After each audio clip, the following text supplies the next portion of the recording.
Welcome, everybody. That's the podcast. We got a brand new episode for you guys today. We are so excited for the things that we have going on this year, this Black People series, everything of that nature. We want to thank you guys so much for your support.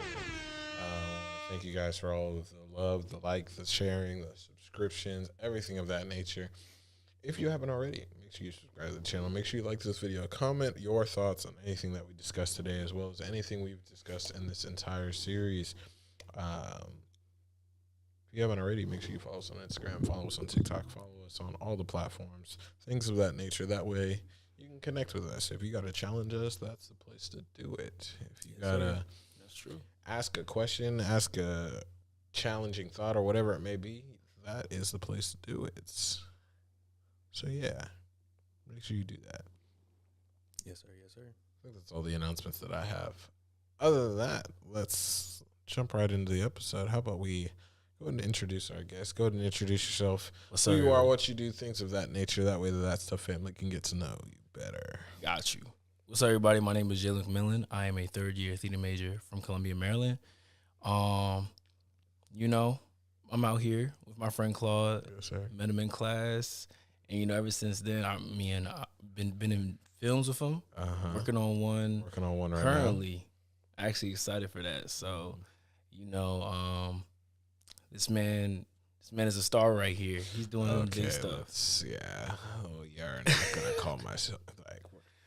I don't know, man. They'll be saying it. You gotta stay up them streets. You gotta stay up them streets. You be saying a lot of things. I don't. It is what it is. Yeah, but yeah, happy to have you on the podcast. Lonnie Campbell also in the building, as you can see. Yes. So yeah, we got a lot to talk about. We got a lot of directions this episode can go, but without further ado, let's begin, shall we? Kind of. Oddly enough, before this episode, we were talking a little bit about different things such as, weed, alcohol, things of addiction, and things of that nature. But I kind of wanted to get your guys' opinion, since this is a Dear Black People series.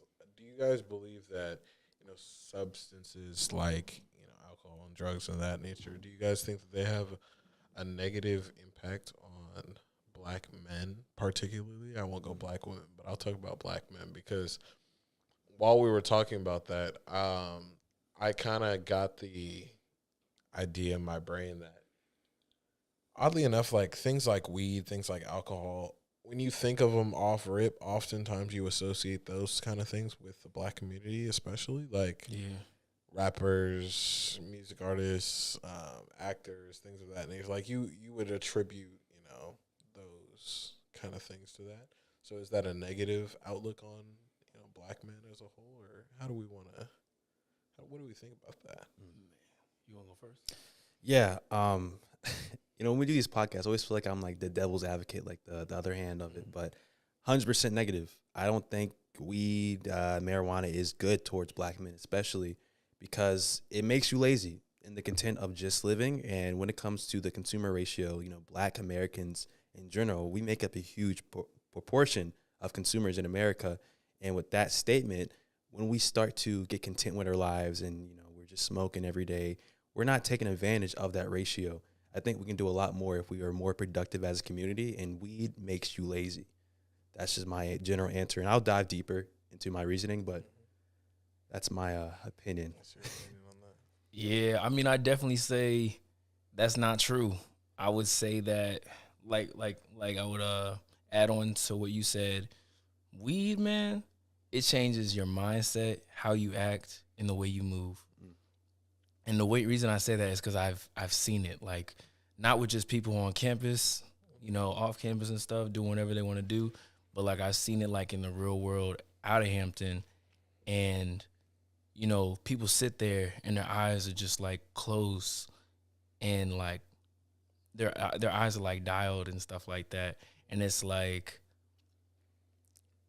man, like you literally have like no energy. Like you're looking at me and it's going out the other ear. It's not even going in. Like you're like mentally not there at all. And it's kind of sad, like, cause I've I have friends that smoke, of course, but they have gotten off of that stuff. And I feel like the more you're on it, the more you want more, which is why people go into debt actually by smoking weed. Spending money on things like that when they ain't got no money to spend it. Yeah, exactly. Using your last $5 on that. Yeah, it's crazy. But yeah, I think that it's interesting how the black community kind of I don't want to say accepts it, but doesn't really do anything to change that connotation in a sense. Like, I know, like, when you look at the black community as a whole and, certain living situations and things of that nature where, it's harder to, erase that sort of mindset of, like, substance abuse. I don't want to say abuse in the sense of, like, it's a bad thing per se, but I was just saying, using some substances of, drugs or alcohol, whatever it may be, whatever, you're doing at that point, as opposed to, saying that we're more than just what, the media shows or what the vision of what a black man looks like, as opposed to, changing that mindset. We just kind of accept it, and we kind of don't do anything to really, like, say, nah, like, not every black person, smokes weed. Not every black person is an alcoholic. Not every black person is, or I won't say black person, not every black man particularly, because that's mainly where I was going. But, like, not every black man wants to be a rapper. Not every black man wants to do the things that, you would not stereotypically, but you would assume an average black man would do because of, your past experience with other black men or just the men you see online and things of that nature. Yeah, I feel like we need to get that mindset out of our heads that, like, black people, so, like, young kids can see more things than just a rapper, like Little Baby, the Baby, Blueface, all that stuff. They should be able to, like, look up and see, like, oh, you can be a lawyer, you can be a doctor, you can be a chiropractor, you can be a speech pathologist, you can even be an actor. Like really just know that those aren't the only, like, paths to go. That makes sense. Social media is definitely a huge aspect of it, what's pushed on the media. Of course, when you're young, you're going to want to look up to things that are fun, lit, these rappers, and we're not going to be inspired, let's be honest, by lawyers as a kid. We're going to be inspired by something that's lit, Oh, I want to be like them. They're getting hype. Yeah, let's do it. But when it comes to that, the connections, drugs, marijuana, I don't think it should be associated with it, but we're doing a really bad job of promoting that as a culture because we think it's okay. And, growing up and having these experiences, I definitely have friends as well that smoke. And it's sad to see, my friends struggle with certain things in their lives because they're so hooked onto it rather than trying to take a break and figure out how they can manage their finances. If they're on their last dollar, how they can invest and, potentially have more of an income. Too, if you want to continue buying weed, okay, that's fine, but at least be smart with your money. Right. So, social media being a huge aspect, I don't think it is, like, sad to say, it's really not going to change because of the culture we're in and what we push on the media. I think the only way it will change is how we teach our children in the future and how we manage what they are exposed to at a young age. Because now it's so diluted and it's so oversaturated to the point where weed is legal now, and it's a normal thing. Yeah, I think one of the saddest things too, you guys can disagree or agree with me with the statement I'm about to make, but I feel like weed is also stereotyped on certain people. Like, you can look at someone and automatically think, oh, they probably smoke just because they're a black man in America. Is that just me, or do you guys see that as well? I see it as this. So this might actually be, I don't want to say a controversial statement, but an unpopular opinion in the sense. I think people really underestimate how hard it is to be a black man in this country. So I think people understand that being a black man is difficult in this country, but, like, it's much deeper than, like, what we talk about on a regular basis. So, like, in that example, if I look a certain way outside, I get the connotation, like, not the connotation, but, like, the people project the idea of, like, what I look like versus whether I'm dressed a different way. So like a hoodie and cargos looks different than a suit, obviously. Yeah. But on a white, I'll say on a white person, but on a white person, it doesn't look different. Yep. Like you would still see that white person as probably somebody who has money. But if I wear baggy cargos and a baggy hoodie, it's like, oh, does he have money or is he like now there's bigger questions put in your brain because of the idea of, you know, black people, you know, having that, you know, idea of poverty, also the idea of, you know, he could be successful, but he could also, you know, be broken. Another one of these, you know, other black men that I see on a regular basis. So I think trying to find your own identity as a black man is difficult when you're trying to tap into your blackness or what you're told your blackness is supposed to look like while also trying to be yourself in that sense. So like, no offense, but like, you know, suits aren't comfortable all the time. Like, don't get me wrong, like I've lived in suits most of my life, but like there are days where like if it's, you know, if it's 75 degrees outside, I don't want to wear a suit. Like it's just the way it is. Like I really don't want to wear a suit. Right. But like will I if I have to? Yes, obviously. But like I want to be able to go outside and, you know, wear what I want to wear without having to, you know, worry about the connotation of, you know, like, oh, is he, you know, this type of man or is he that type of man? If I approach somebody, it's like, like, who are you? You don't even, you know, look like this type of man or this type of man that I would even, you know, acknowledge per se. So I think, unpopular opinion, I think it's a lot tougher to be a black man than what a lot of people say in that sense. 100%. And I agree. I actually have a funny personal experience. So for those that don't know, I Uber part-time almost every day. I try to. And when I first started Ubering, which is rideshare for those of you that don't know what Uber is, I was wearing a beanie and earrings, and like the next day I was wearing suits, and then they contacted me. They're like, "Hey man, you gotta change back to your original outfit because people were saying you don't look like the the person that you were." Because apparently I'm two different people. I'm Lonnie 2.0, but Lonnie 2.0 is crazy. Yeah, I know, but it's funny because every person that I've picked up of the same color always asks me, "Oh, do you smoke, man? Oh, you smoke? You smoke?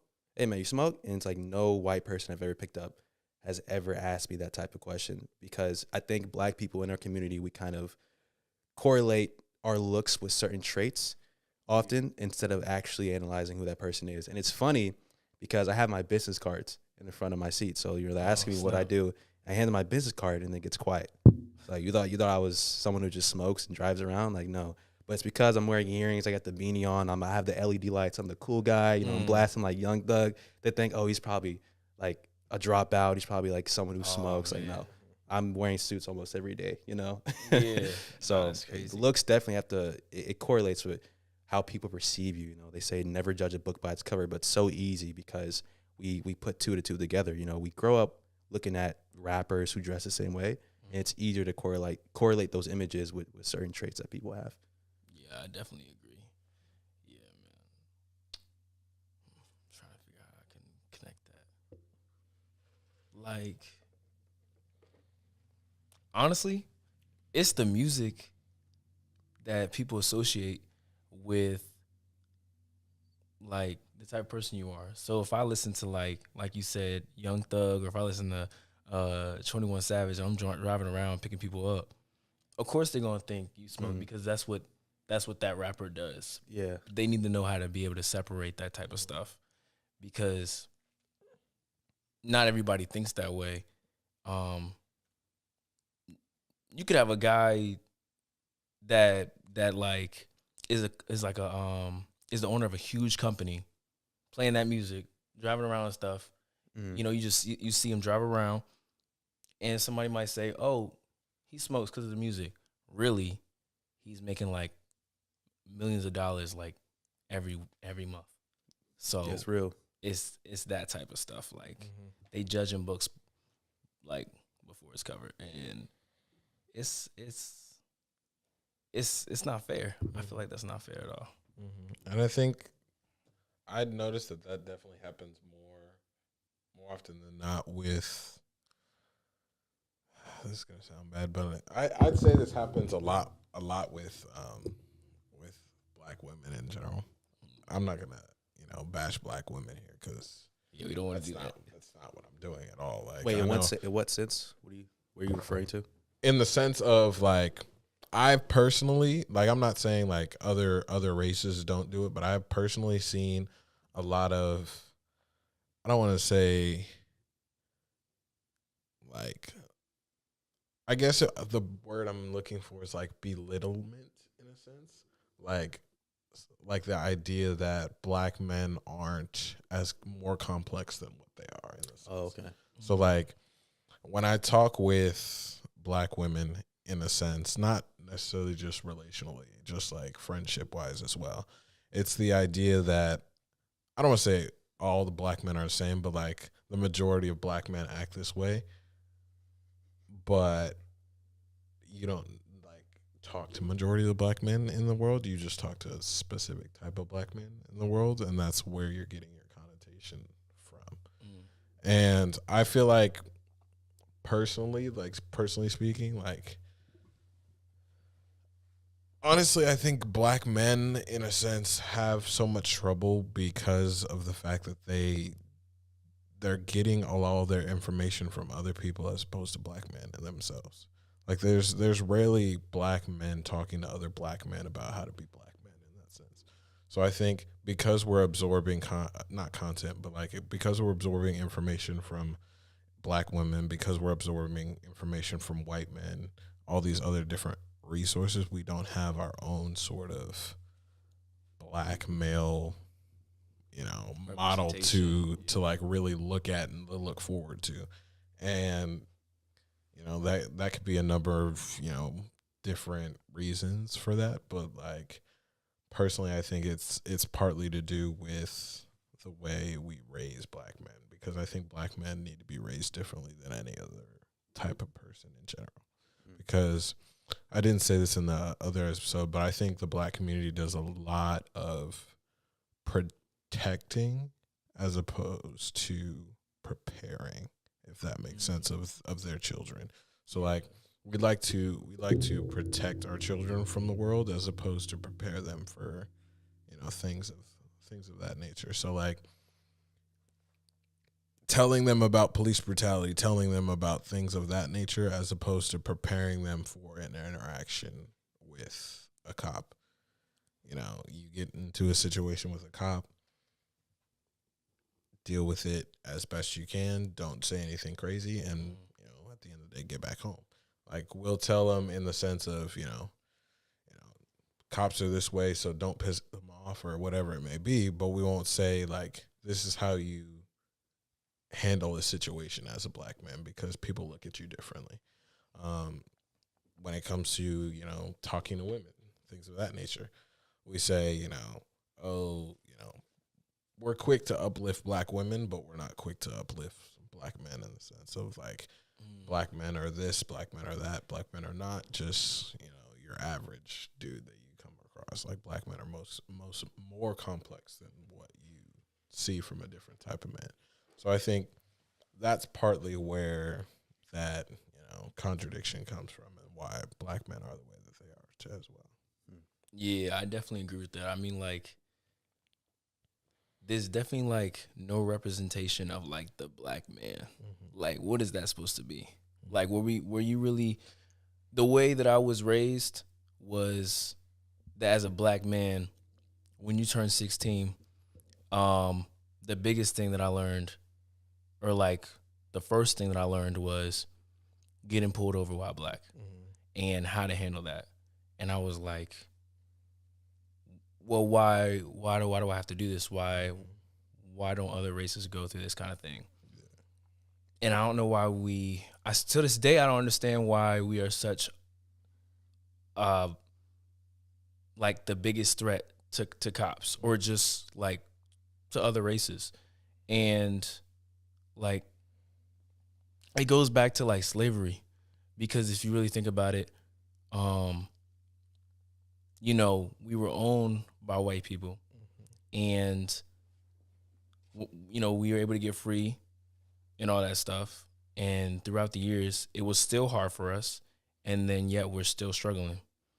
But now they fear us for some reason, as if like obviously we want reparations, but like as if they think we're gonna attack them, just because like how I'll say this because we talked about it. We literally just talked about this last episode. Oh, wow. But I think it's because we fear cops of what we see on the media just as much what cops fear about us, what they see on the media.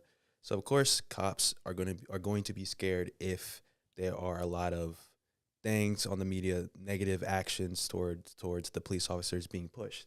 They're going to be scared, and the same thing goes for us. We're going to be scared for what we see on the media with police officers and police brutality. But I think, like Claude said, it's kind of how, like how you're raised and how you're kind of put in perspective growing up towards a certain category. But fear factor, it really comes down to emotions as well. If you're able to control your emotions as a profession, as a police officer, and then if you're able to control your emotions as the victim, I guess that's the word, victim, or the person that's being encountered towards that police officer. Right.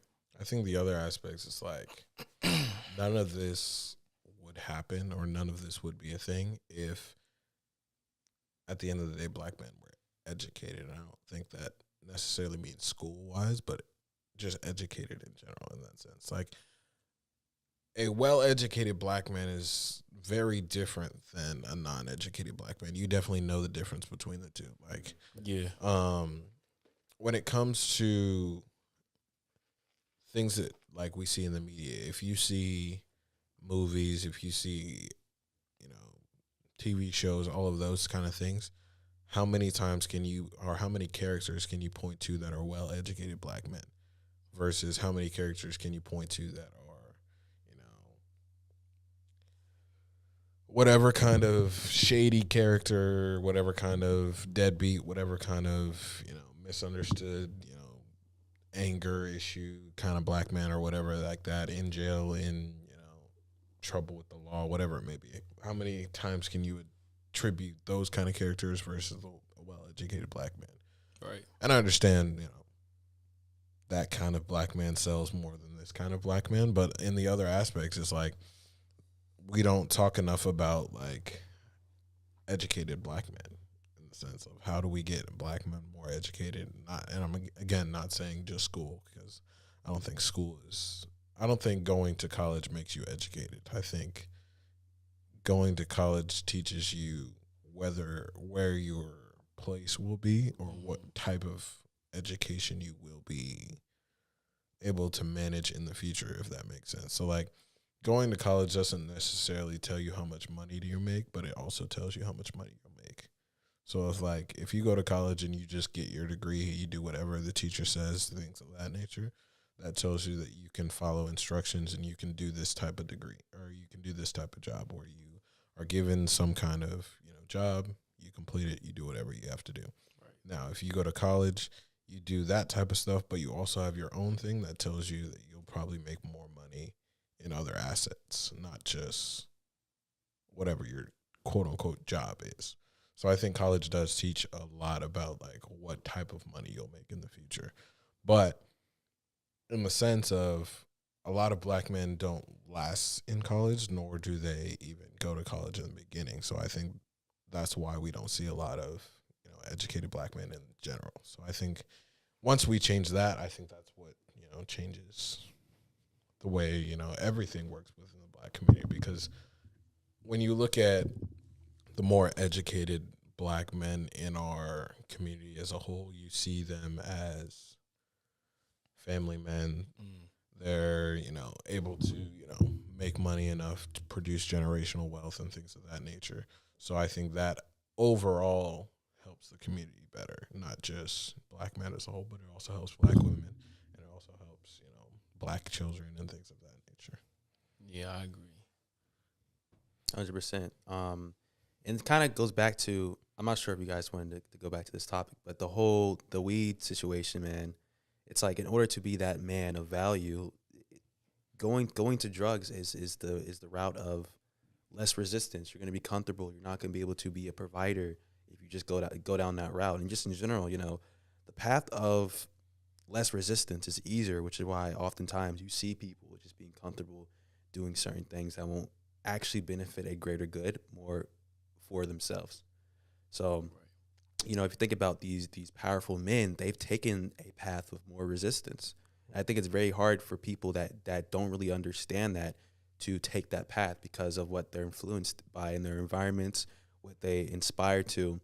And one question I want to pose, do you guys believe the whole idea of the missing father figure is important? So growing up, towards black men, this is more focused on the black community. The absence of a father is the reason why men are directed towards drugs, marijuana, areas where they shouldn't be because they don't have that father figure. They don't have a man to teach them the ways of the world. You want to handle that? I know you got something to say. I think the lack of a father in any situation, not necessarily, and I'm not saying like the fathers like and mother are not together. I'm not saying that situation. I'm just saying the lack of a father present in general in a child's life is detrimental. Mm-hmm. I will say that because even in conversations that I have with other people about, you know, how like our childhoods were and things of that nature, I think the consensus is like when your father says something, it's very different than when your mother says something. So like even when I talk to, you know, girls of that girls about, you know, their father, and we talk about, you know, like if you would ever get disciplined, if your father were to yell at you, that's much different than if your mother would yell at you. For a lot of the girls we're saying.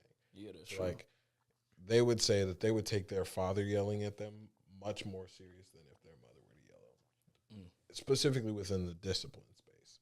So I think the absence of a black father is extremely detrimental to the black community as a whole. Now, I will not say that black men are always the cause for not being in that space, if that makes sense. Yeah. Now, I believe that that's the current connotation and that's the current belief, is that black men are the reason why they're not in their child's life and things of that nature. But I think in the grand scheme of things, if you look at majority of the fathers, I think a lot of black people today haven't had that, you know, that moment because of some other, you know, example of things like that, of that nature, whether it be, you know, their father was arrested or their father, you know, did something, or they weren't allowed to see their father because of the way that their mother had portrayed their father and things of that nature, came to find out that the father was actually different than what the mother had said. Right. Whatever it may be, whatever the situation was, the father wasn't there. That's no excuse for another black man to not be in the picture, if that makes sense. So I think at the end of the day, there needs to be some form of black male role model in every person's household. So I don't know if I answered your question all the way, but I do believe that does have a negative effect if there's not a black father in the household, if that makes sense. Very well said. I really asked that question to make sure you guys had the same perspective, because I 100% agree.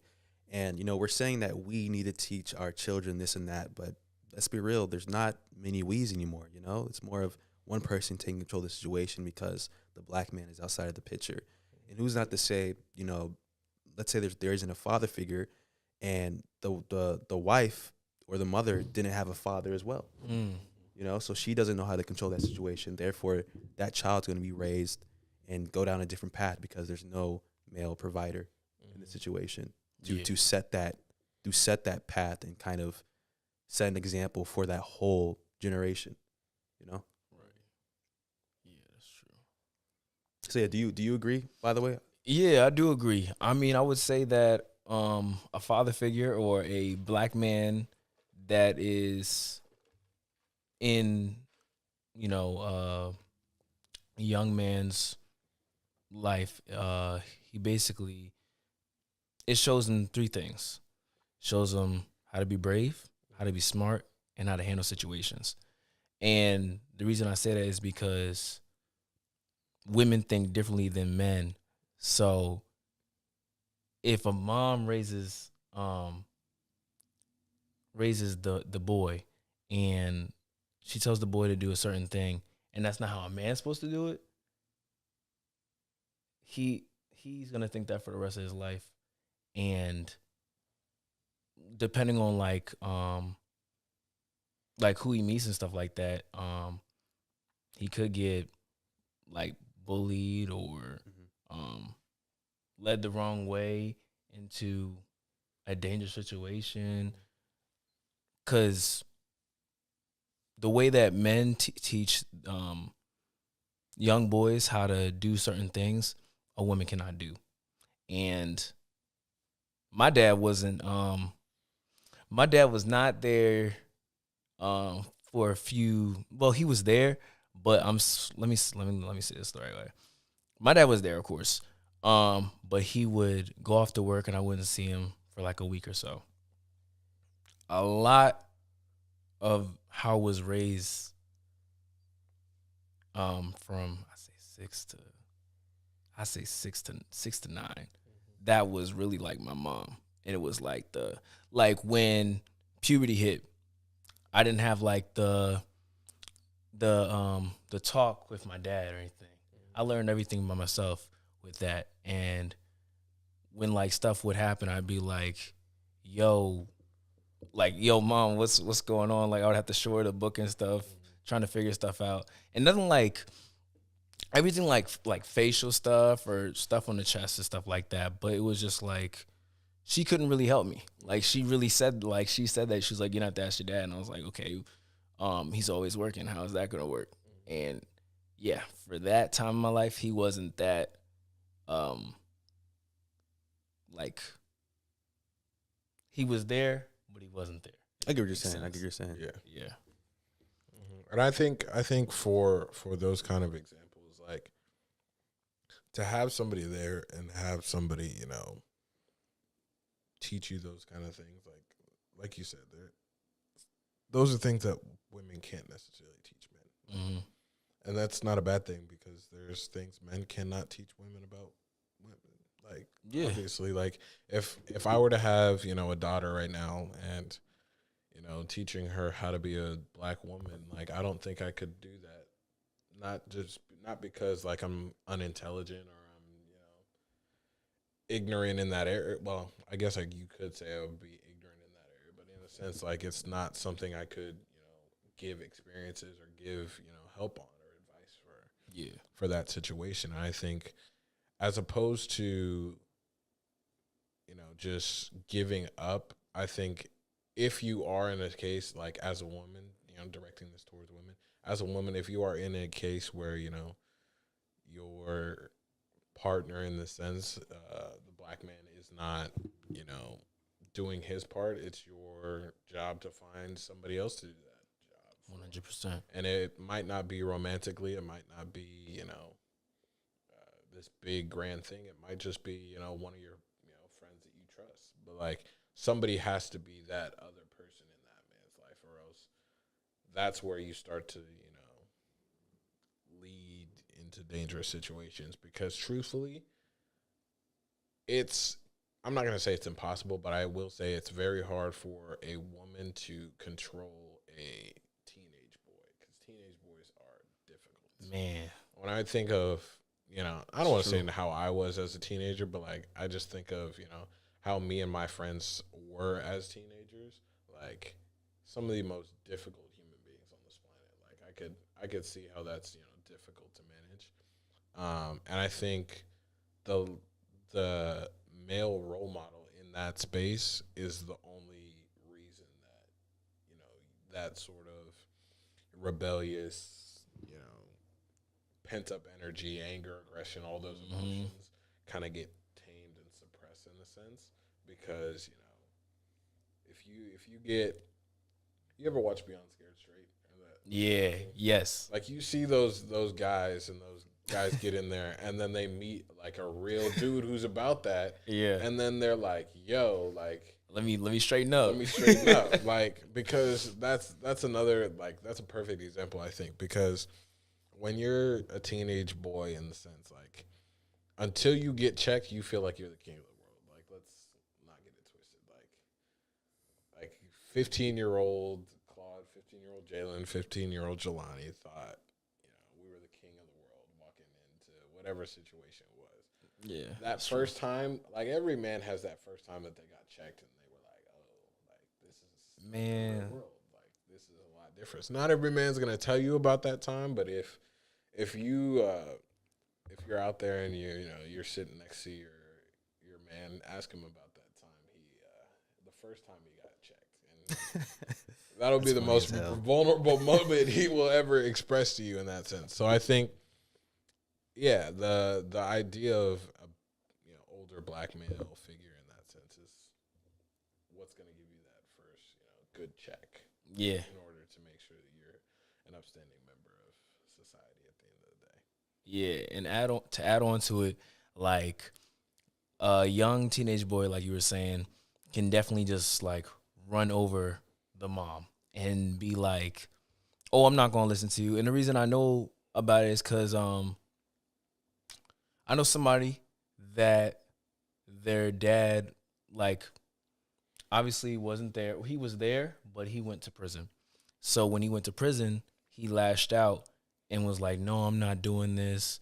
I don't know who you think you are. You're not my dad," all this stuff. And she doesn't know how to handle that type of stuff. So there is no father figure at that time. And she's trying to, well, she really had to go and talk to, like, her brothers and stuff to, like, help her out. Like, hey, he's not listening. What should I do? Because there's only so much that I can do. And also, a young teenage boy has power. So it's like,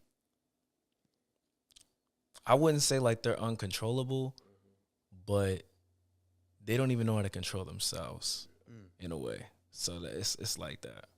I think the other aspect is like specifically putting it towards black men. Like if you throw in all of the other combinations of things of that nature of like, police, like how to interact with the police, how to interact with this person, how to interact with, the image that you're supposed to put out as a black man. If you don't have somebody to like guide you through that, you have these misguided anger points where you just throw it at any and everything that you see, as That's opposed true. to really understanding what this situation is and why I am the way I am. Because nobody but a black man can really understand what being a black man is. Like we can kind of get an idea from other races, like if other races tried to get an idea, but like that sort of like teenage anger that you have for no reason, like a lot of black men have had that and understand why that is the way it is. 100%. And a lot of other races don't necessarily have that anger and that built up tension and everything like that because they haven't had some of this like same trauma, same things of that nature. But I think if more black men were willing to step into those rules, that shapes the community as a whole for the better. And I think me personally, when I see myself getting older, I see myself as doing that, because one thing that like I've always hated is the idea of like black men being portrayed as something they're not, or never living up to something greater than like what we could be.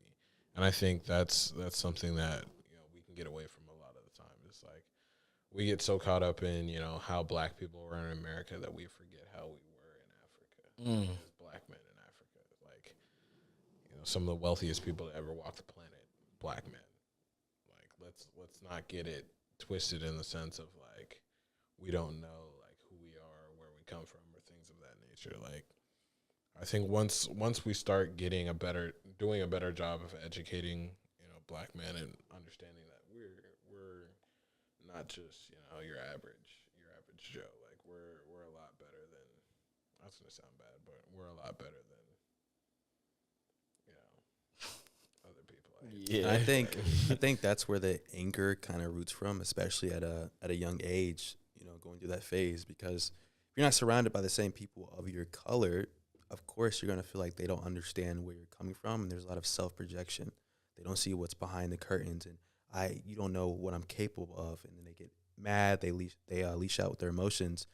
And one thing I was gonna say is, going back to the whole idea of having a strong foundation of a family, you can tell a lot about a black man from how he treats his mom, and vice versa. You can tell how they probably treat their mother by the way they treat the woman of their age. And this kind of shifting off, and that's like another point I want to bring up real quick. But sometimes when I'm around certain people, the language and the tone of their voice that they have towards certain women, I'm thinking, do they speak like this towards their mom, towards their mother, or were they raised like this, or like you said, Jalen, were they treating their mothers where they were just running over them and feeling like the king of the house, or did they have some discipline? Was there a man in the house to check them? Right. Because a lot of men, we had a conversation with a few females. I think it was like season 2, but they came on. They said there were a lot of disrespectful men on campus that we were not aware of. Apparently, that's just how they're raised, bro. And it's tough. Yeah. And I'll let you get to that. It's tough to like judge that because a lot of men don't talk like that around us. Like they only talk about that way around women, and it's like we don't get to see that all the time because we're not around women, but we're not around women, but we're not around like women when you're around women. But like when you're in a household, you're around a woman at that point, like right? Not 24/7, but a good majority of the time. So when it comes to that sense, you learn how you treat women based off how you treat your mother, like you were saying. So if I'm as a father figure or even a father in that sense, see how you treat your mother, see how you treat your sisters, I can judge how you would treat other women based off that. Exactly. So if there's no men in the household, oftentimes, however that man feels like he should treat his mama is how he's going to end up treating the rest of the women in his life. So like, and I won't just say his mother, I'll say his sisters as well. However he's used to women in his life is how he's going to, eventually treat his significant other for sure. My whole thing is I will never, till this day, you guys might have to let me know in the comments, understand why women are attracted to those type of guys.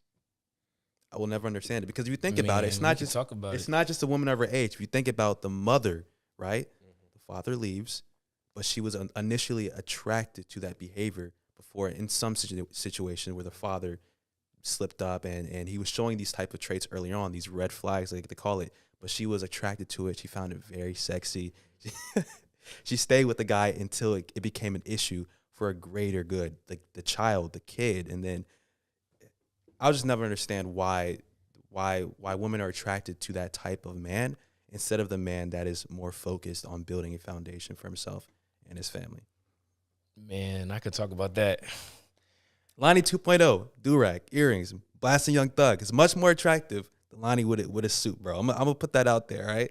Why is it that most men that are portrayed as a provider, a man of value, is less attractive than the guy who smokes? And should I get deep into this, or should and you talk about women, right? Yeah, let me talk about it. How they think. You want to talk about it in this episode? I got an answer for you. Okay. Go ahead. Okay. Go for it, yeah. So we was just talking about this too. That's crazy in Dardel's class. So for me, it like you said, girls like bad boys than a man that's dressed up and got stuff going for himself. They will go be ride or die with a dude, almost cussed. You good? Trying to keep it clean. With a dude that is drug dealing and could possibly get shot. That's their ride or die. That's them. And I don't get that because is it like the type of manliness that they give off or something like that? Like, I'll protect you.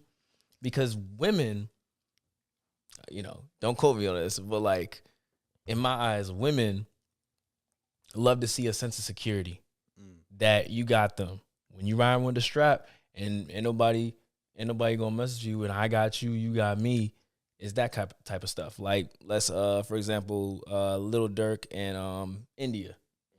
She was with him because that was her sense of security.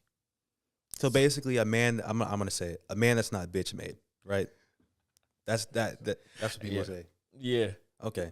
Yeah. That's what they like, and they tired of like nice guys. You know what I'm saying? You can, like for me, I'm just gonna dress up in a suit and look fly, but also like show you that sense of security.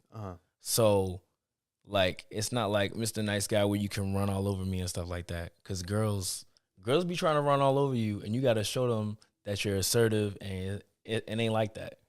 Like, because, man, it's that type of stuff where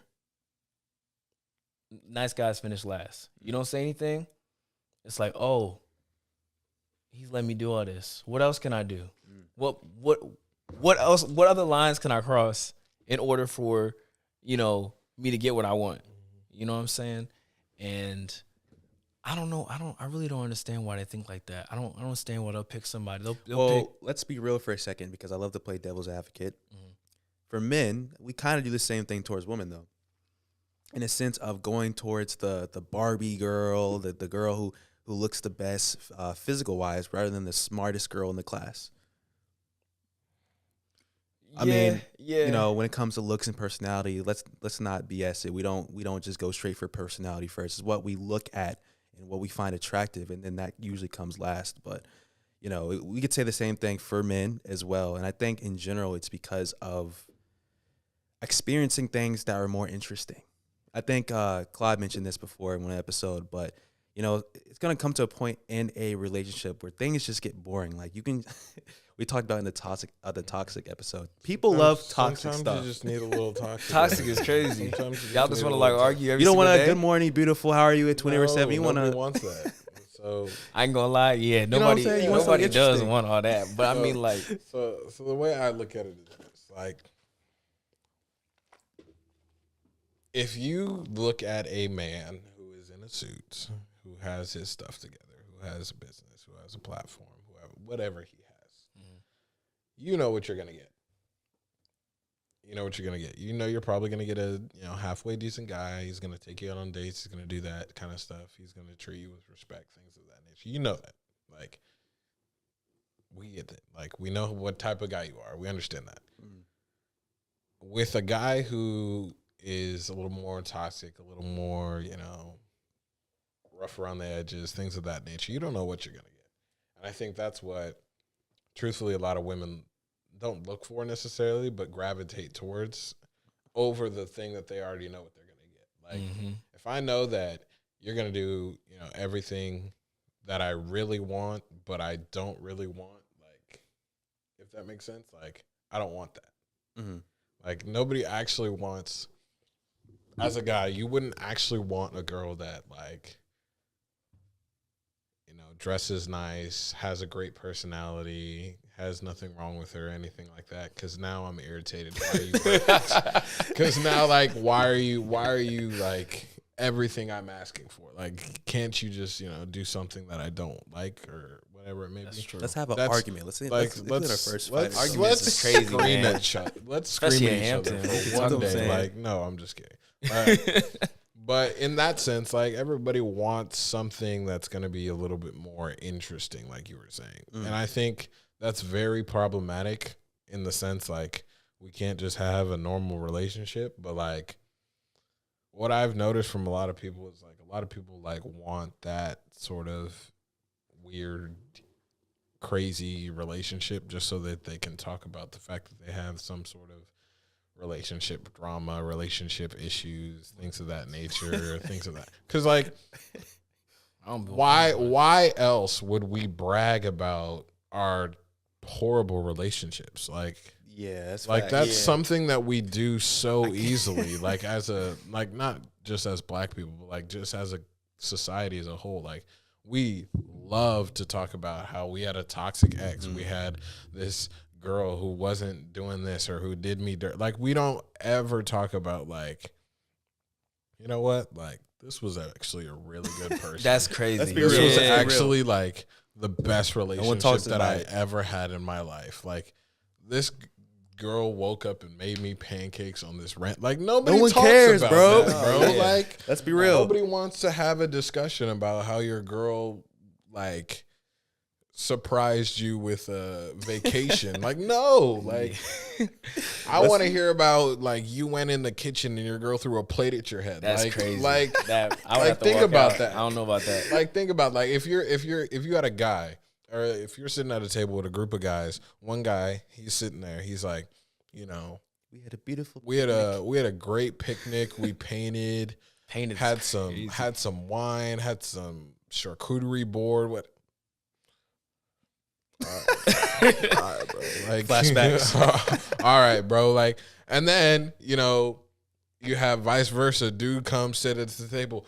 Y'all, guess what just happened to me? Like now, already off rip, I'm interested in what happened. Yeah. And he goes, "Yo, I was talking to this girl, and this girl popped. Oh, like now you're in some drama. Like you would much rather hear a story of drama as opposed to something that's positive. It's very problematic. I understand that. I'm not saying that it's not problematic, And that's crazy. I'm just calling it for what it is. Like we as a society like something that's a little bit more drama filled because we can't handle a easy / boring / exactly what we want kind of life. Yo, and it's funny having this conversation, being in Gen Z and kind of experiencing this at campus. I know we all have friends that come to us with problems like, yo, my girl did this. It's like, bro, at the end of the day, bro, you love this girl, bro. You love these things that are happening to you, bro. You just want to tell me you want me to gratify your situation. So it's very interesting. True. That's so true. You just want me to tell you that she's like not good, so you can go back to her, so you can be like, oh, she actually just changed my like. No, bro, you were going back either way, whether you had that conversation or not. So like, that's facts. That's honestly the reason why I think a lot of women are that way in the sense of why they go back to these dudes that really aren't worth going back to and things of that nature. But man, they be going back to people that shoot. An example. Nobody here. But Christian Rock. That's in Blueface. That's probably one of the worst relationships I've ever seen in my life. When I say I want a little bit of toxicity in my relationship, I don't mean that type. Because that's insane. For you to, cheat on her 3 times and she still want to get with you and marry you and have your kid and she's pregnant. She's pregnant now. It's been confirmed. I don't know if it's his child, but if we don't know if it's his child, I would have moved. I would have moved to Africa or Mexico or just somewhere where she can't reach me. Where the cell phone, phone bill don't hit. Off the grid completely. It just don't hit, bro. Because it's just like, nah, man. Like everybody wants a little bit. Like it's like a cup, right?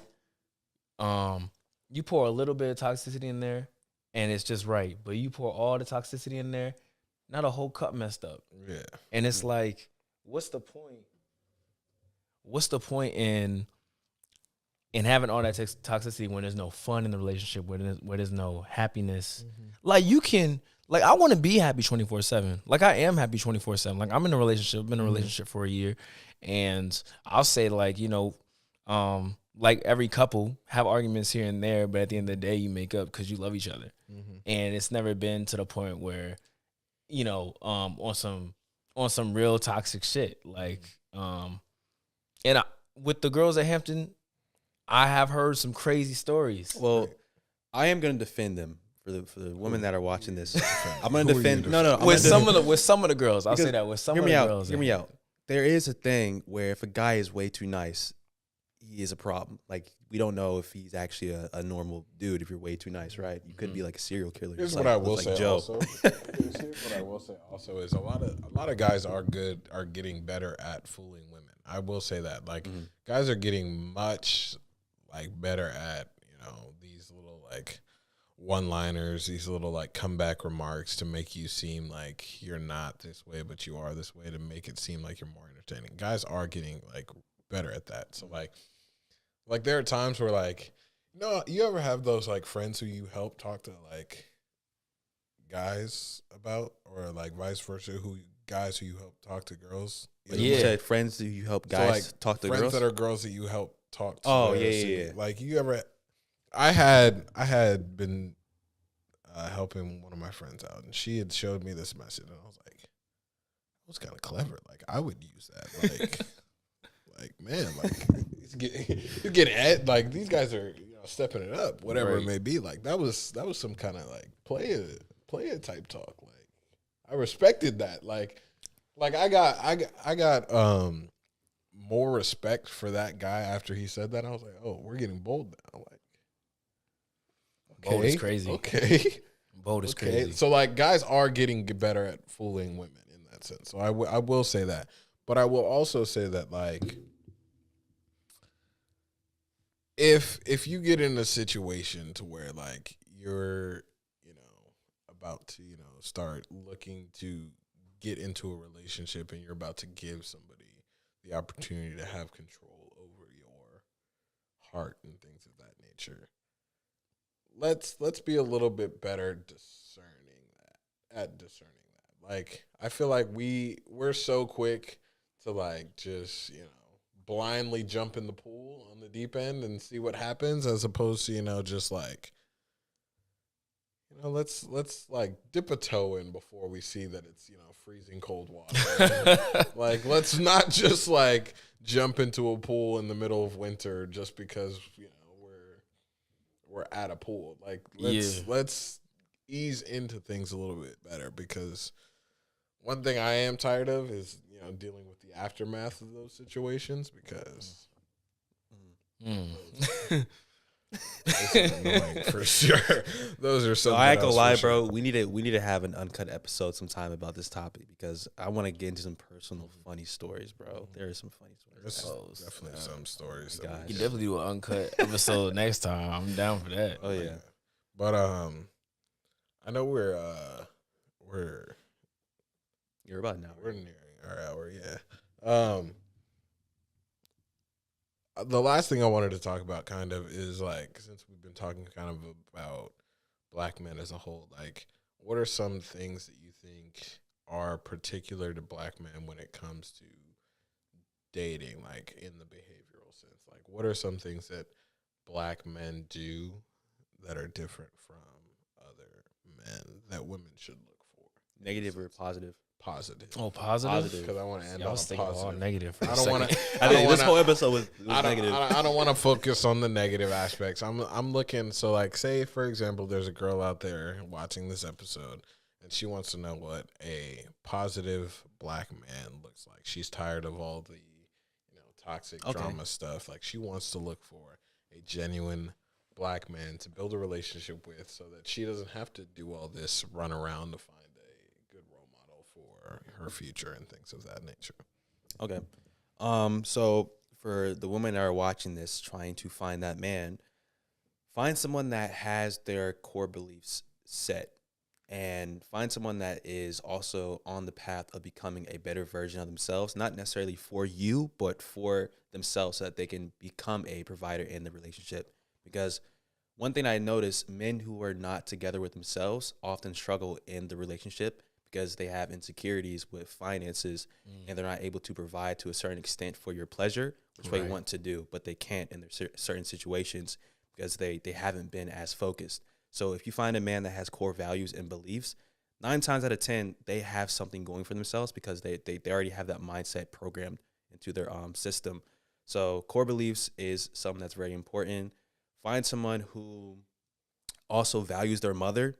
That's something I talked about. You want to find someone that treats their mother just as well as they might treat you, because if they don't treat their mother with respect, then I'm sorry to say it, what makes you think they're going to respect you? Right. And number 3, I will just say well-groomed, someone that takes care of themselves, someone that actually cares about their body, their health, their mental state of mind. Because when it comes to relationships, another thing, if they're so focused on doing this and that, and they're all over the place, they're not taking care of their health in general, then that's going to cause a lot of problems in the relationship. So yes, it can be hard to find a man off look with all those traits that I mentioned, but you just have to get to know the person first, and don't be too naive, because anything can happen. But you have to put yourself out there, because most men that are actually at that state tend to be more quiet than the ones that are more disrespectful, loud, and out there, because the ones that are more focused are usually inside getting that stuff done. I won't say that they're quiet all the time. I will say that they're oftentimes just not focused on you in that sense. So you have to not give them something to focus on, but like you have to distract their attention for that moment just so that they can get out of that space. So like, for example, like, and then I'll let you go. Yeah, you good. For example, if I'm sitting there editing a video in scripts, like I can see through the other the other monitors who walks behind me.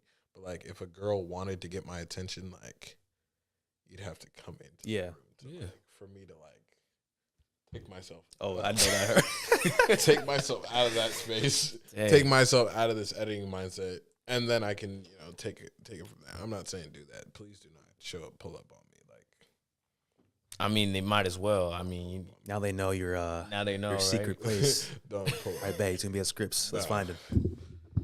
But go ahead. What were you gonna say?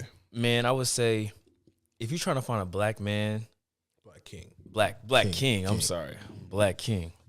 You're trying to find a black king, and you've been looking around. You think that this is not it, and they're lacking like the things that you want in a relationship. Look for 3 things: sense of security, right mindset, and their goals. Because they don't have any goals and they're not going anywhere. Every girl that I've dated, I've asked them about their goals before I dated them. And it's because I want to see, are you just going to sit there in a corner while I'm providing? Or are you going to be helping me grow and we going to be getting money? So it's not just one-sided. Because if I'm paying for everything and we got kids, that takes a toll on my health and my money. If I'm the only income. Yeah. So I will look for those 3 things. And did I give the 3 things or did I just say 2 things? Those were 2. I gave 2 things? Yeah. Okay. And the last one would be no, I said 3. I said sense of security. You said sense of security, mindset, and I said something else, didn't I? I think that was only it. Goals. Thank you. Okay, so yeah, those are the 3 things that I would tell you to look for. Yeah, and don't give up. Don't do it.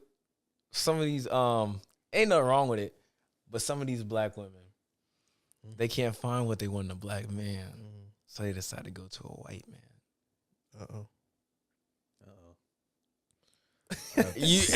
Something I'm not getting into at all. Another time for that. Another time for that. For a different day. I'm not getting into that. Ain't nothing wrong with that. Ain't nothing wrong with that. I'm not getting into that one at all. Something I'm not getting into at all. I will leave that alone gladly. For black women looking for that black king out there, I'd say the easiest or the things that you should be looking for are. This is gonna sound interesting, like an interesting perspective, but look at your closest friends that are black men. Think of how your closest male friends treat you and try to find somebody that does something along those lines. Because if you look at your closest male friends, oftentimes your closest male friends will treat you with some level of respect and some level of care, courtesy, things of that nature. Now, I'm not saying every male friend, but like specifically what type of male friend that I'm talking about. Like, yeah, if it's the dude that's like you're walking and he's making sure he holds the door open or grabs the door before you get in there. Yeah, that's the type of man you want to be around, or that's the type of man you should model your relationship after. If my friend can do it, what makes you think you're not going to do it in that sense? And vice versa for men too. You look at your closest female friends and not the ones that are. I'm not gonna go there, but you know what I mean.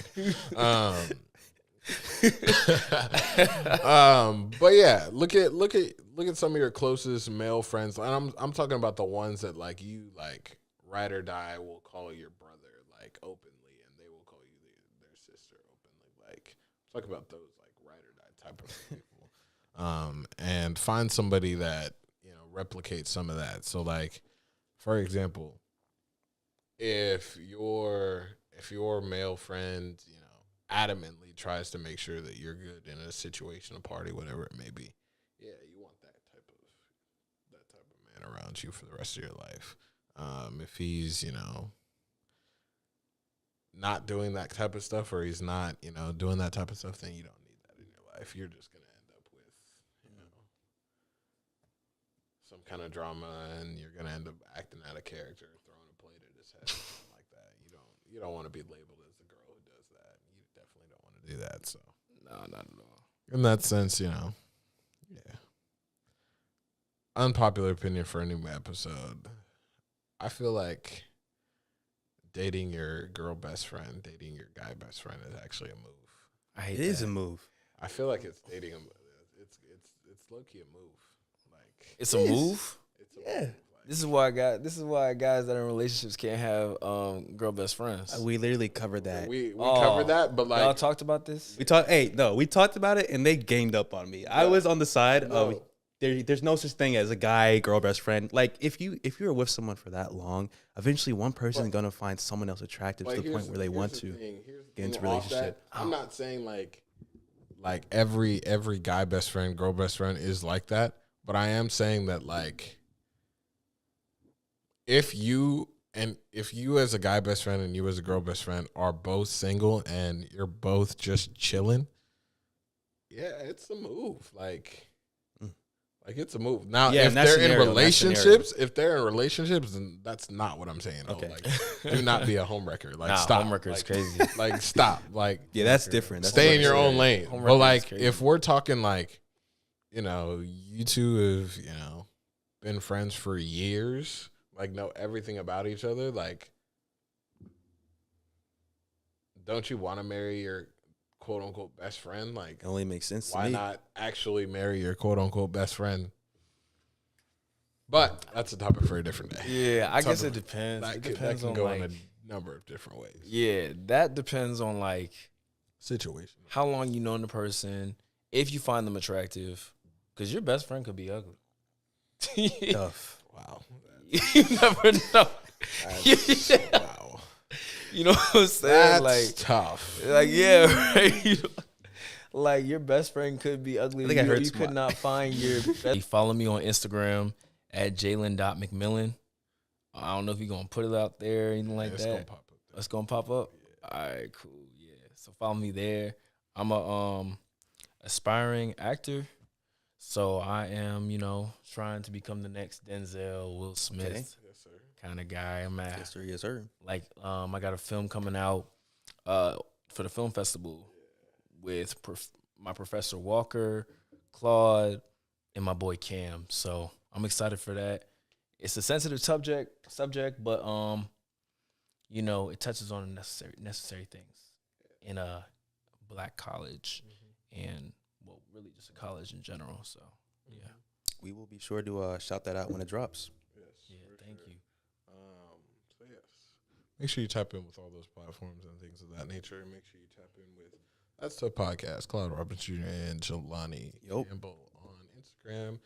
Make sure you follow us on TikTok. Make sure you subscribe to this channel, like this video, comment your thoughts on anything that we talk about today, as well as anything that we talk about in the future episodes. Make sure that you share this with a friend. Make sure you share this with a family member, your uncle, your dog, your dinner table, Dinner table was crazy. whatever you need to share this with. Like I said in the previous episode, we hit 500 subscribers. Then we will release one thing of our not bucket list, but one new thing of whether that be merch, whether that be Patreon, whether that be some of the other projects and things that we have going on. Yes, sir. If we hit 1,000 by the end of the month, hey, you're gonna get it all at We once. with 10K yacht party.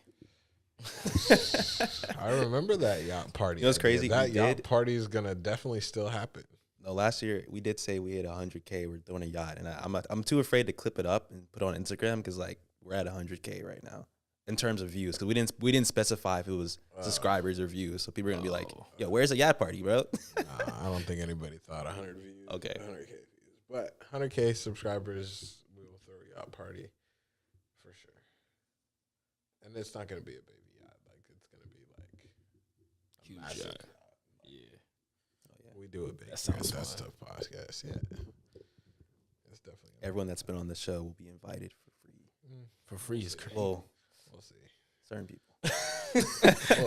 We'll see. There's a number of people we can.